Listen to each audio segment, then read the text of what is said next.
contre le Covid-19, l'État renforce la mobilisation.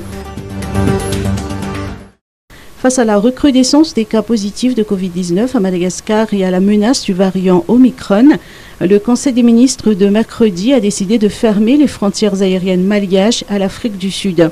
La campagne de sensibilisation pour se faire vacciner se poursuit, de même que l'incitation au respect des gestes barrières. Parallèlement, le ministère de la Santé publique a lancé hier une campagne de distribution de 33 000 timbales CVO à Antananarivo et dans le district d'Ambujachim.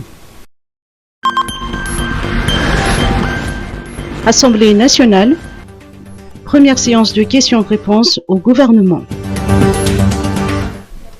Les séances de questions-réponses au gouvernement ont débuté ce matin au CCI VAT. Chaque député a disposé chacun d'un temps de parole de 5 minutes pour poser ses questions au ministre. Les sujets brûlants d'actualité ont été abordés durant cette rencontre avec le gouvernement Tsa-Christian. Ils se sont surtout inquiets des mesures et stratégies adoptées par le gouvernement face à la recrudescence des cas de Covid-19.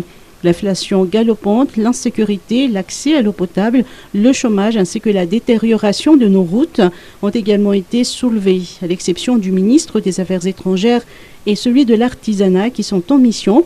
L'équipe gouvernementale a été au grand complet pour cette première séance. La seconde se tiendra demain. Pêche prohibée. 90 kg de crabes de mangrove saisis à Mahadzang. Une exploitation illicite de crabes de mangrove a été découverte en région Bouinj. Les éléments de la Direction régionale de la pêche et de l'économie bleue ont saisi 90 kg de crabes hier sur un étal du marché municipal de Mahadzang.